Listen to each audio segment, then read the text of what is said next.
Bem, vamos falar um pouco agora, pessoal, das características relacionadas ao crescimento facial, tá? Então, quando a gente fala em crescimento facial, a gente pergunta por que a gente precisa estudar o crescimento facial. Só para vocês terem ideia, quando eu estudei na minha época, eu tinha já esse capítulo de crescimento facial, mas a gente procurava só identificar se existia algum problema de crescimento, né? Essas crianças, se eu perguntar rapidamente para vocês, vocês vão, acho que saber quem são elas quando se tornaram adultas, né? Mas eu digo assim, se você tiver uma fotografia de ou a presença de uma criança, normalmente você já consegue observar quem é, né? Então aquele ali até parece com você, né? Mas ali, ó, eu acho, cara. Mas sabe quem é, né? Sabe não? Eu só sei quem é. Que é para a cara, né? E aquele lá você não sabe. Nem esse aqui. Aquele tá difícil, quase um bebê, né? E aquela lá muito menos, né?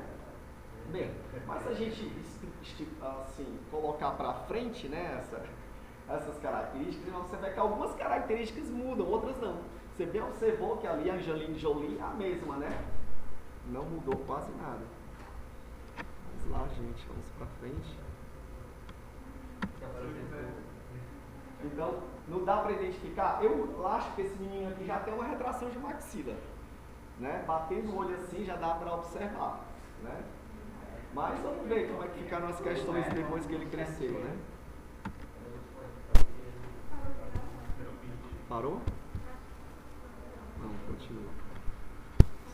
Pronto, olha aí, ó. Era o Brad Pitt. Ali, ó. Olha, parece com você, ó. Tá achando a cara, E não sei se vocês observam, o Leonardo DiCaprio, pra mim ainda tem um pouco de retração de maxila, né? Ele não tem uma maxila assim bastante forte. Ficou bem afeiçoado, mas mesmo assim acho que os olhos acabaram melhorando aí o aspecto, não foi não? Eu acho. Rapaz, se não fosse a cor dos olhos pra mim, uma pessoa simples, né não? Vai obedecer simples. Tô brincando. Bem, mas assim, é importante saber, pessoal, estudar, porque se a gente estuda e conhece o normal, a gente diagnostica o que é o anormal e procura tratar esse anormal, né? Esses dois aí vocês também já identificaram quem são, né? Não? E esse aí?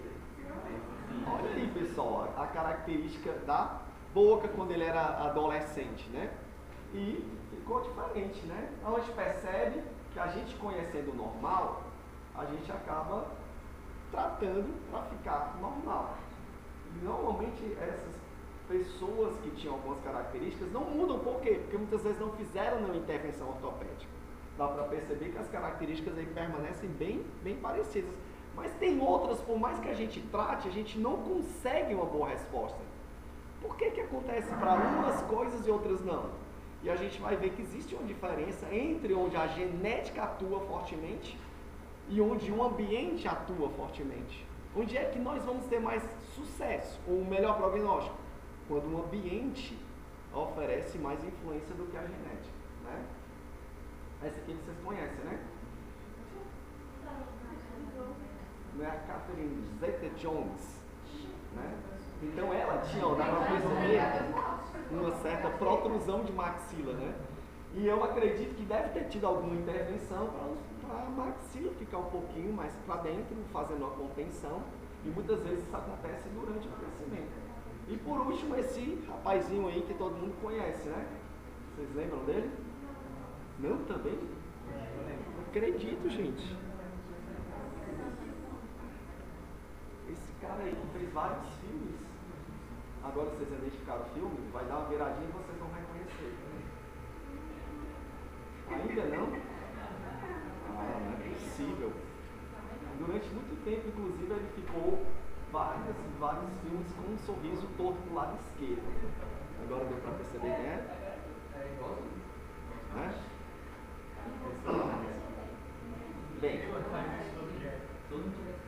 então características faciais, elas normalmente se perpetuam muitas vezes por conta dessa ligação genética, né? Agora que você identificou. Não, eu já tinha identificado, estava atrás de dar Tom Cruise, não. É, Tom Cruise mesmo, né? E E ele tem que fazer o tratamento ortodôntico certo. Bem, então, como eu falei para vocês, quais são esses fatores que influenciam o crescimento? E existe uma possibilidade da gente fazer uma intervenção durante o crescimento facial? Durante muito tempo se pensou que não. Se desenvolveu esse envelope chamado modelo genético, no qual o esqueleto, a parte esquelética era totalmente blindada. Ela até recebeu a influência da função e da oclusão, mas a gente não tinha como tratar os problemas esqueléticos, porque se acreditava que tudo era atribuído à herança. E aí, consequentemente, também pela influência americana, nós adotamos esse modelo aí genético. Né? Nós não podíamos intervir, porque os americanos não acreditavam. Os europeus, sim, acreditavam, como eu falei para vocês no começo da origem das duas especialidades. E aí, o que é que a gente começou a ver? Muita parte aqui de aparelhos fixos. E houve um repúdio aos aparelhos removíveis. Só para vocês terem ideia, como eu falei, na minha graduação era essa aqui que a gente via. Técnica de Edgewise, que é de aparelho fixo. E o que é que isso tem a ver com ortodontia em graduação, gente? Já que o próprio Wendell dizia que a ortodontia fixa era para especialistas. Então a gente não fazia nada, né? Isso realmente era assim, é só para dizer que a ortodontia existia na plataforma aqui da graduação. Mas em termos práticos ninguém fazia isso, porque era só ortodontia sim.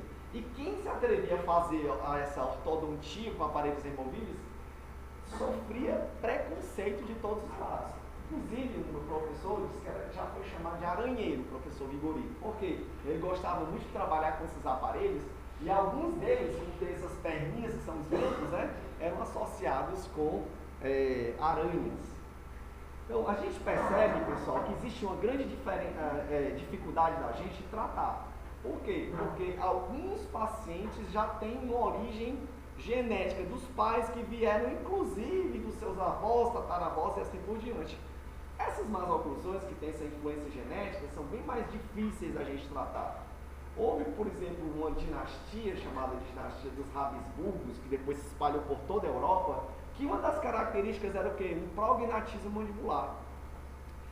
E naquela época lá, eles não tinham como fazer o tratamento e nem queriam. Por quê? Porque eles achavam que quem tinha a mandíbula assim forte, grande, eram mais poderosos, né? E tinham um traço genético dessa família aí. Mas a gente sabe que, de fato, mandíbulas grandes a gente não consegue controlar o crescimento. Quando os problemas têm uma origem ambiental, aí começou a ter uma dúvida, assim, ou a luz no fim do túnel, melhor dizendo. Pacientes que tinham respiração bucal, por exemplo, e a maxila contraída. Isso não tem uma origem genética muitas vezes, é muito mais pelo fator ambiental. E nesse caso, como a função está acontecendo de uma forma errada, a gente pode, com aparelhos removíveis ou fixos, fazer intervenção para mudar esse crescimento. Outras intervenções ainda hoje têm sido tentadas e ainda tem sido fruto de pesquisa saber se a gente pode fazer esse estímulo de crescimento. Infelizmente, aquele modelo, que é aquele envelope genético, desapareceu e hoje a gente tem um modelo mais que é ambiental. Só não pode ser tão ambiental e tão radical a ponto de achar, como alguns ortopedistas pensaram, que todos os problemas a gente podia resolver com tratamento. Então, o modelo ambiental, quando ele surgiu, foi tipo assim, para rasgar totalmente o modelo genético e agora aplicar o modelo ambiental. Pensando que eles saíram de um radicalismo de um lado e foram para o outro. E começaram a entender que tudo poderia ser feito em termos de problemas esqueléticos. Isso também não é verdade, certo? Mas, pelo menos, a gente pode trabalhar em termos de tratamento ortopédico. Então, quando a gente fala de fatores causadores, né, ou estimuladores do crescimento, a gente fala dos fatores considerados genéticos. Desses, nós temos três. Primeiro, os genéticos intrínsecos, que são informações que já estão nas próprias células do paciente, especificamente nas células cartilaginosas. Nós temos os fatores epigenéticos locais, que são influências adjacentes aos ossos, como os músculos, como os nervos, né, com tudo aquilo que está próximo, ligamentos. Então, tudo que está perto do osso a gente chama de epigenético local. Por que é epigenético? Porque eles também tiveram, na sua formação, uma informação genética. Então, o músculo tem uma informação genética, os ligamentos. mas eles acabam estimulando o crescimento do osso. Vocês percebem isso? E nós temos também os fatores também considerados que têm uma influência genética, mas eles agem à distância, que são os gerais, os fatores epigenéticos gerais. Dentre eles a gente considera os hormônios. Então os intrínsecos, pessoal, quando a gente fala dos fatores intrínsecos, tudo que se diz respeito à parte genética, né, do osso, que já tem essa informação que vem sendo carregada de pai para filho, ou seja, tem de fato uma origem genética. Quando fala dos fatores epigenéticos, eles estão adjacentes aos ossos, eles agem de forma local, por isso que eles são chamados epigenéticos locais. Aí você tem músculos, nervos, vasos sanguíneos, etc. Quando você fala já de uma influência à distância, aí você tem já os fatores chamados epigenéticos gerais, dentre eles as diversas glândulas que têm uma influência direta no crescimento dos ossos da face, certo?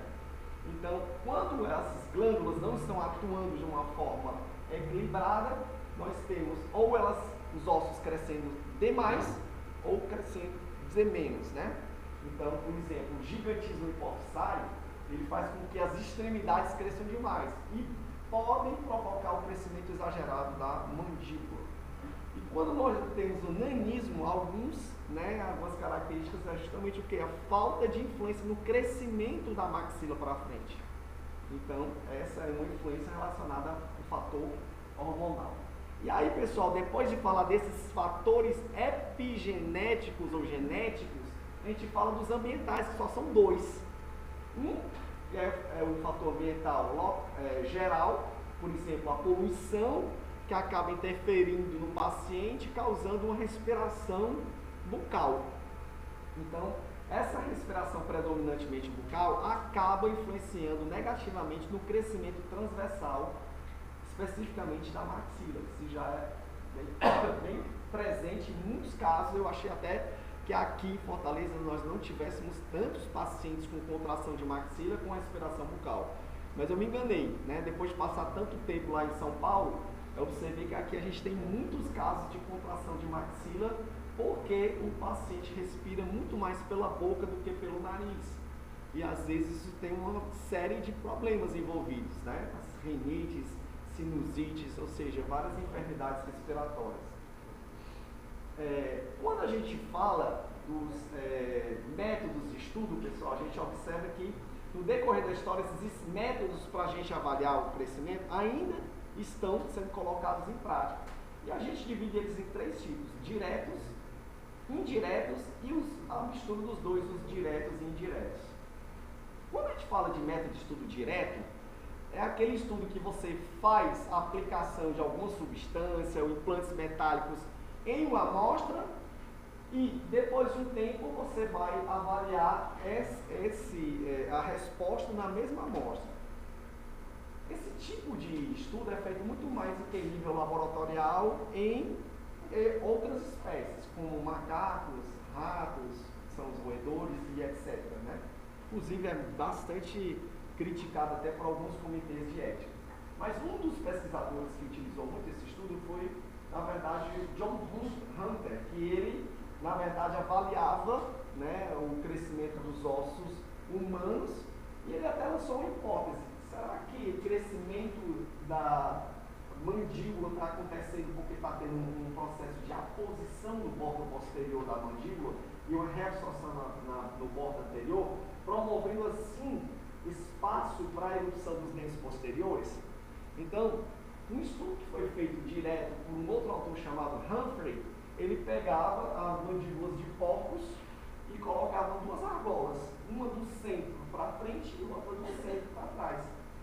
Depois do tempo de colocar essa argola, ele sacrificava os porcos, né, e percebia que a argola que era colocada do meio para o centro estava quase fora da mandíbula, enquanto que a que estava colocada para trás estava quase envolvida pela mandíbula, comprovando que o Hunter tinha dito, de fato, a mandíbula tinha uma reabsorção na parte posterior, uma aposição óssea na parte posterior e uma reabsorção óssea na parte anterior, conforme vocês estão vendo ali naquela figura. E é um processo chamado de remodelação. assim, posterior, você tem uma posição de osso aqui no ramo, né, ascendente da mandíbula, e na parte anterior acaba sendo a reabsorção. E isso vai permitindo a erupção dos dentes, né? Depois dos primeiros molares, vem os segundos, e depois dos segundos deveria haver espaço para os terceiros. Mas hoje em dia está cada vez mais difícil isso acontecer, né? Dizem alguns estudiosos que é justamente por quê? Porque a gente não tem uma mastigação mais rigorosa hoje em dia. E os dentes não têm modificado de tamanho no passado dos séculos ou dos milênios. E, consequentemente, a gente tem essa desproporção. Bem, entre outros estudos que a gente tem também, tem uns estudos chamados indiretos. Esses métodos indiretos a gente faz em cima de exames, como cefalometria. Mas existe uma combinação entre os dois, que são os diretos e indiretos. Tem gente, por exemplo, que aplicou implantes metálicos em seres humanos ou em macacos, tirou a radiografia antes e depois do crescimento tirou a radiografia depois. Sobrepôs essas imagens aí para perceber como acontecia o crescimento facial. Aí vem os métodos, esses são os diretos e indiretos, que eu acabei de falar, né, dos implantes metálicos. Outros fizeram também com crânios secos, tirando em cima de, por exemplo, crânios, radiografias. E aí o que é que a gente usa mais hoje em dia, pessoal? Os métodos indiretos. Os métodos indiretos a gente faz em cima de exames que são coletados em cima de amostras. Dentre eles, o principal é o feito com telerradiografias. Essas telerradiografias foram criadas, né, por meio de um aparelho chamado cefalostato, né, que foi idealizado em 1931 por um alemão chamado Wolfram e nos Estados Unidos um chamado D. Holly Broadbent. Eles tinham a missão de tirar radiografias sequenciadas durante o crescimento facial e depois eles faziam a sobreposição dessas imagens. Quem fez isso principalmente foi o Broadbent nos Estados Unidos. O Wolfram já teve outra missão que era só para fazer um estudo mais relacionado à parte de radiografia oral. Mas para isso acontecer, eles usaram esse aparelho aqui chamado cefalostato. Vocês já viram um cefalostato na vida? Não? Nunca? Quando vocês fizeram a disciplina de radiologia, a parte prática, não já? Tinha lá uma hora que vocês tinham radiografia panorâmica? Não tiveram panorâmica? Mas vocês viram o paciente fazendo lá? Eles colocaram lá um dispositivo para fixar a cabeça, que via uma haste vertical e depois entrava aqui no conduto auditivo externo. Aquilo é um cefalostato. Por quê? Porque toda vez que se tira uma radiografia, teleradiografia, sempre a distância entre o raio-x, os raios-x e o paciente e a película fica sempre a mesma. De tal maneira que aí depois você pega a sequência daquelas telerradiografias e sobrepõe para saber como é que aconteceu o crescimento facial. Certo? Então isso tudo foi feito por Wolfram, mas ele ligou mais o aparelho de raio-x à área de prótese, enquanto que o Broadbent ele fez um estudo vasto com 5.000 pessoas, pessoal, do nascimento até os 21 anos. Para vocês terem ideia, existe um centro de crescimento que foi criado por Broadbent e vários estudos que são feitos nos Estados Unidos, quando eles precisam de uma amostra comparativa, eles usam essa amostra que foi feita nos Estados Unidos lá. É um centro de crescimento. E ele fez tomadas tanto na norma lateral como em norma frontal, para depois fazer o desenho em cima dessas radiografias e depois sobrepor esses desenhos um em cima de outro, por exemplo, em cima da base aqui do crânio, que é uma estrutura mais ou menos estável. E ele ia colocando os desenhos em cima dos outros e vendo como é que acontecia o crescimento. Dá para perceber como eles estão crescendo assim os ossos para frente e para baixo? Então, isso foi uma das conclusões que aconteceu por conta desses estudos oferecidos pelo Broadbent, né? E esses estudos também são utilizados até para a gente ver a repercussão ou impacto de um tratamento ortopédico em cima de telerradiografias laterais ou de teleradiografia frontal. Hoje a gente tem, inclusive, a tomografia tridimensional, né? Que é realizado com feixe cônico. Então a gente pode extrair essas imagens de forma tridimensional sem precisar de duas tomadas. Mas muito se foi feito, pessoal, em relação ao estudo de crescimento, por conta desse método de estudo, chamado método de estudo indireto, criado pelo o pai da cefalometria, no caso aí, o Broadbent. Bem, quando a gente fala de ossos, é muito importante dizer, pessoal, que essa formação tem uma conexão direta no que a gente vai poder fazer durante o tratamento. Então, quando a gente fala, por exemplo, em ossos de formação endocondral, a gente sabe que esses ossos têm uma origem muito mais genética e a gente tem mais limitação de crescimento em termos de intervenção. Quando a gente fala de formação intramembranosa, aí a gente já sabe que esses ossos vão responder mais à nossa influência ortopédica. Então, todos os dois tipos de crescimento vêm de uma origem comum, uma célula mesenquimal indiferenciada. Só que se ela se transforma em células chamadas células cartilaginosas, ela já tem informações geneticamente embutidas no seu DNA. Então, por isso que a gente diz que elas têm já mais um fator influenciador de crescimento, mais genético intrínseco, certo? Então, se a gente tem uma formação óssea intramembranosa, essas informações, muitas das vezes, elas vêm ou por fatores epigenéticos gerais, no caso os hormônios, ou podem sofrer influência do ambiente externo.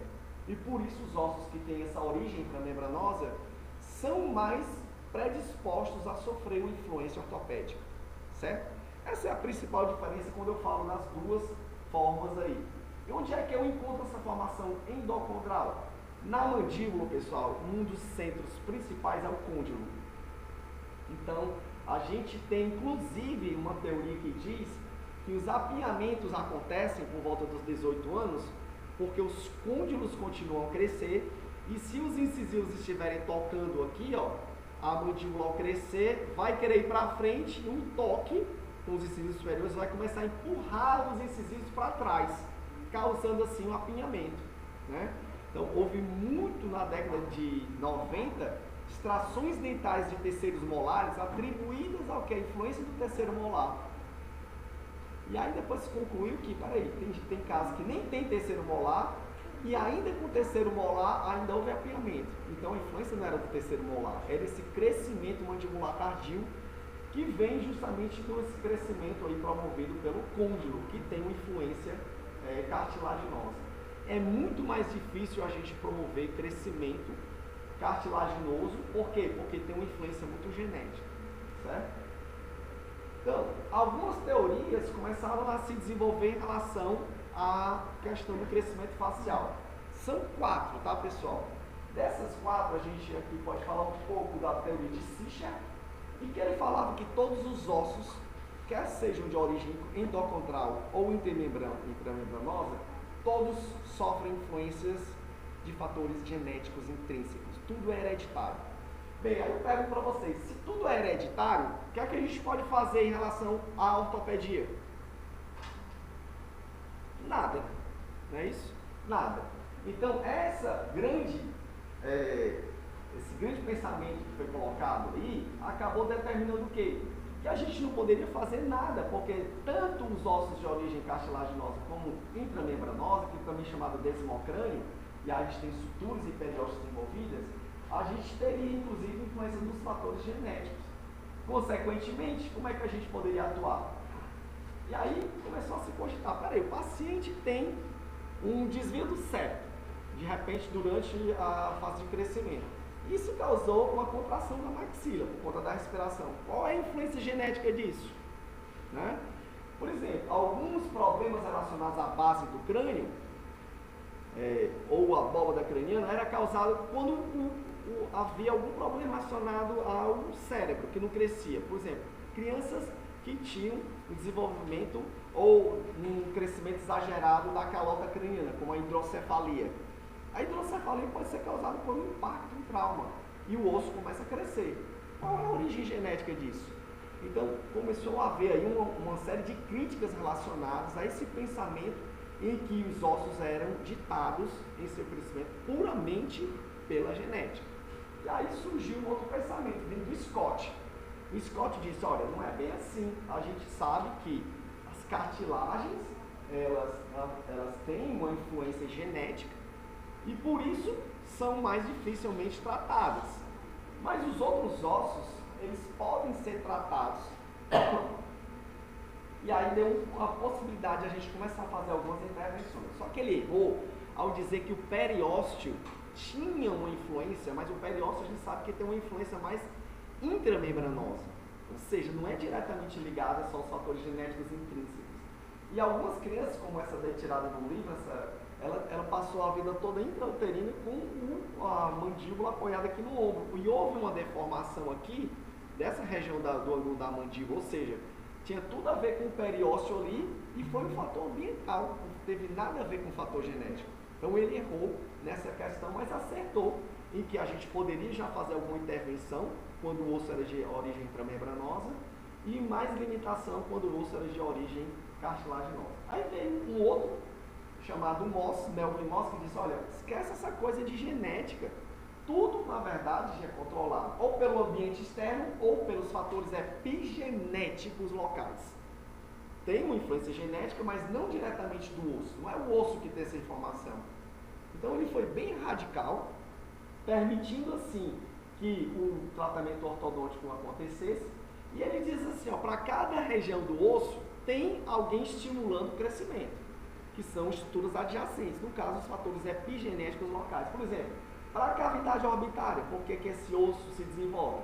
Pela presença do olho, dos nervos, dos vasos, que acabam influenciando no crescimento da cavidade orbitária. Então a cavidade orbitária, que é uma unidade esquelética, sofre influência de uma matriz funcional. O que é a matriz funcional? O olho e todos os outros, todas as estruturas, no caso aí, estimulando o crescimento da cavidade orbitária. Aí a gente acaba estipulando para outras estruturas ósseas. Quem é que faz a abóbada craniana crescer para o MOS? O cérebro. E todos os vasos sanguíneos e tudo mais relacionados ao cérebro. Se a gente for falar da mandíbula, ele diz, quem que faz crescer a mandíbula? Todos os músculos, ligamentos que vão estimular o crescimento mandibular, certo?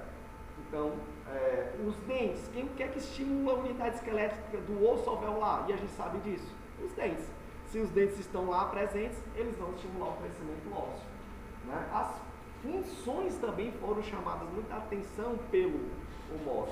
Se você tem as funções acontecendo de uma forma normal, os ossos acabam respondendo, né, bem a esse crescimento ósseo. Se essas funções não estão acontecendo bem, os problemas esqueléticos vão acontecer.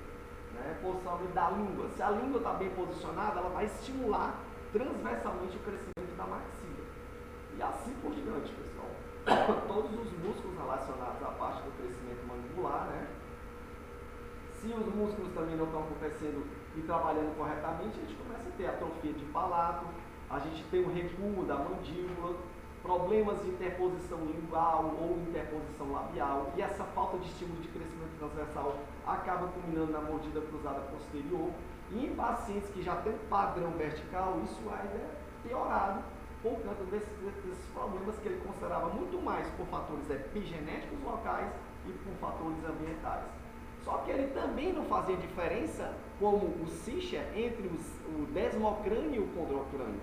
Para ele, todos os ossos, certo? Independente da origem, sofriam influência dos fatores epigenéticos locais e do ambiente.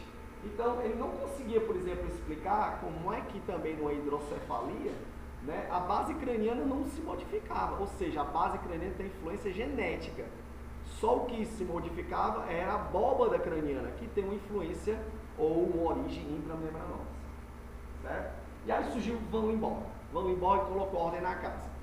E disse assim, olha, realmente, o cronocrânio, os ossos que têm origem cartilaginosa, tem, de fato, essa influência dos fatores genéticos intrínsecos.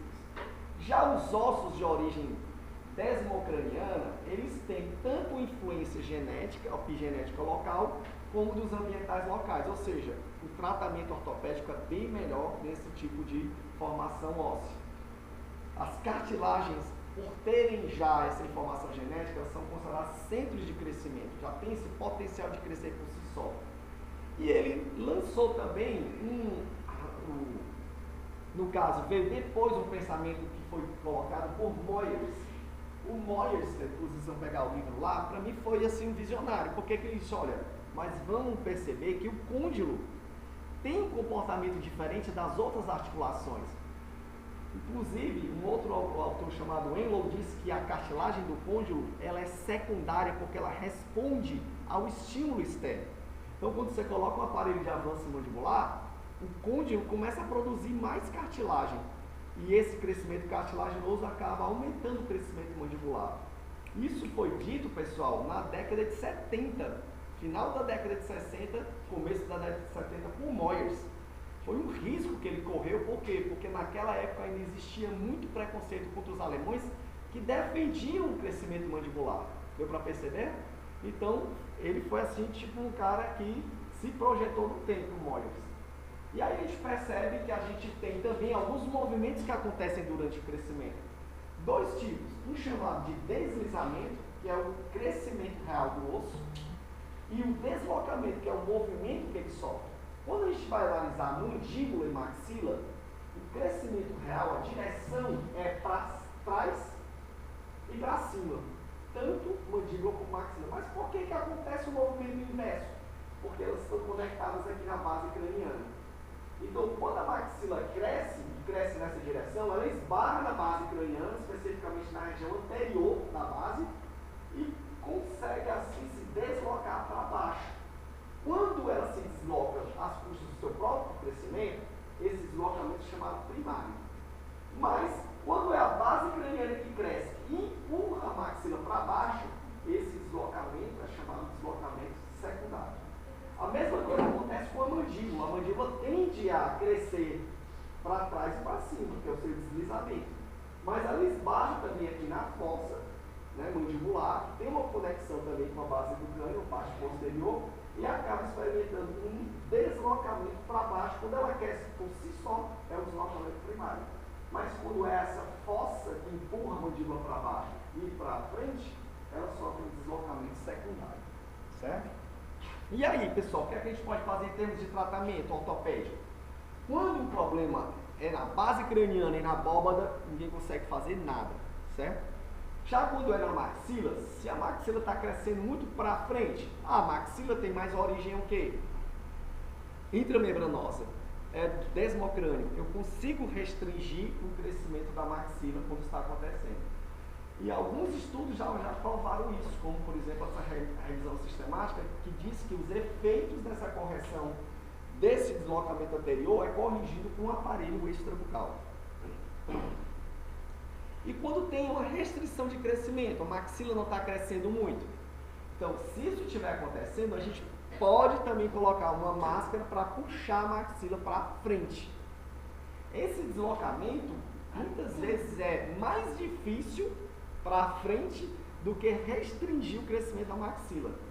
Ainda hoje a gente está na peleja para ver se a gente consegue uma estimulação do crescimento da maxila, porque ela tem uma conexão muito grande com a base anterior do crânio, e essa conexão meio que prende ela e faz ela que ela recue, né? Que ela não responda tão bem, mas é uma possibilidade. Então existem já estudos, até em nível de revisão sistemática, com meta-análise provando que esses protocolos de tração são benéficos, pelo menos em curto prazo. O problema é que a gente tem que estender durante muito tempo esse tratamento para dar certo. Esse estudo, inclusive, a gente desenvolveu aqui com o professor Eduardo, tratando essa paciente, já associando para potencializar o problema dela de classe 3, com placas colocadas aqui na adjacência à parede nasal da maxila. Aí o que é que a gente fez? A gente colocou essa máscara facial para puxar a maxila para frente. O resultado foi satisfatório, porque a gente agora tem um apoio esquelético, não tem só um apoio dentário para puxar essa maxila para frente, né? Transversalmente, a maxila, ela responde muito bem a esse estímulo transversal. A gente vai ter uma aula só sobre isso, porque a sutura palatina pode ser fraturada, ou você pode promover também uma remodelação da maxila.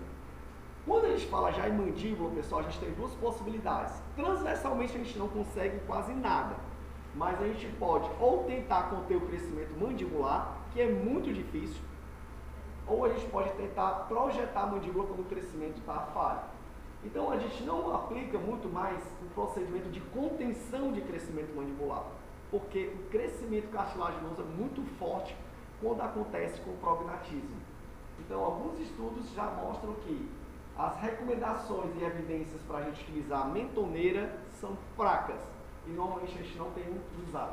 Quando o problema é de retrognatismo mandibular, se o paciente tem um padrão que é considerado braquifacial ou meso, a resposta tende a ser boa, como esse caso que a gente falou.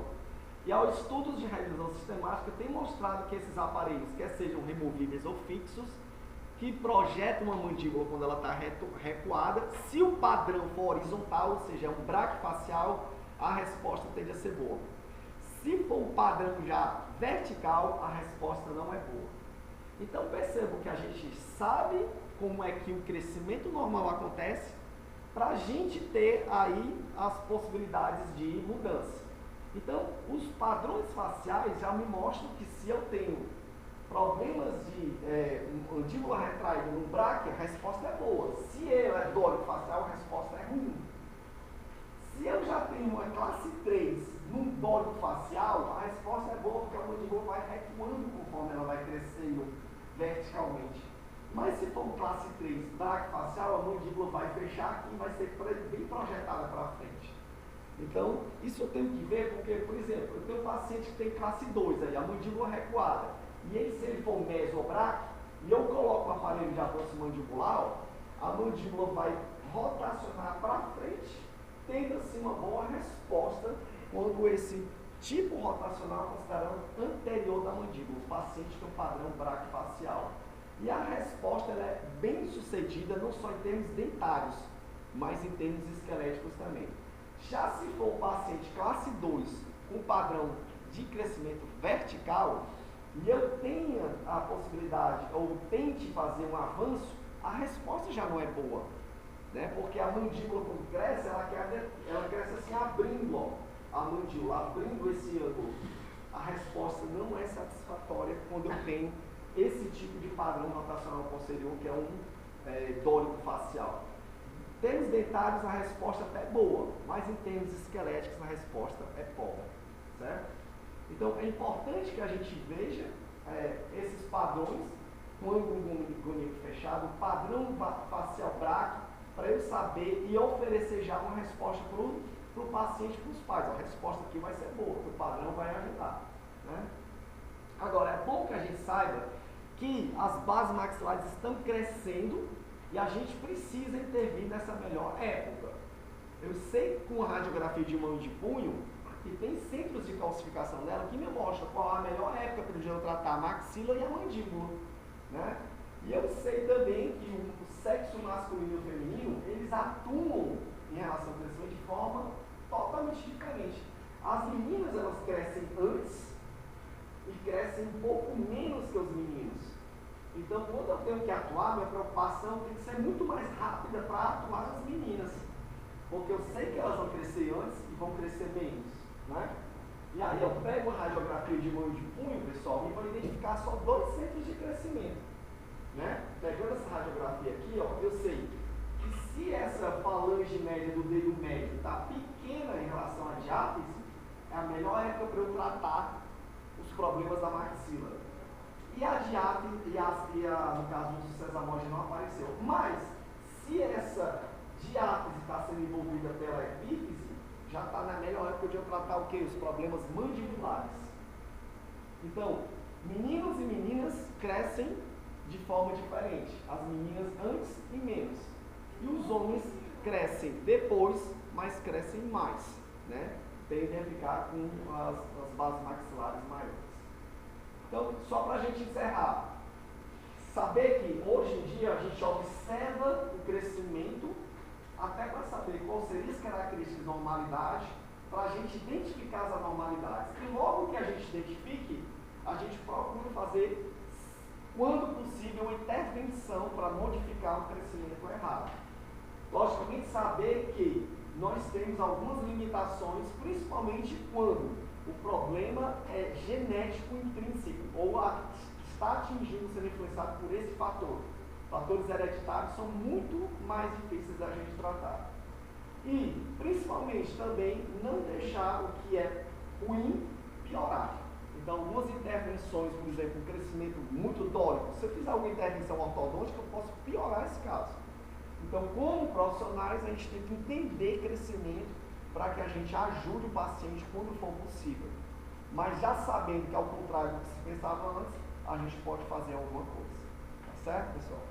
Bem, essas referências também vão ser disponibilizadas para vocês, alguns livros, inclusive, que a gente tem em forma de PDF, e a gente pode também passar para vocês darem uma estudada a mais.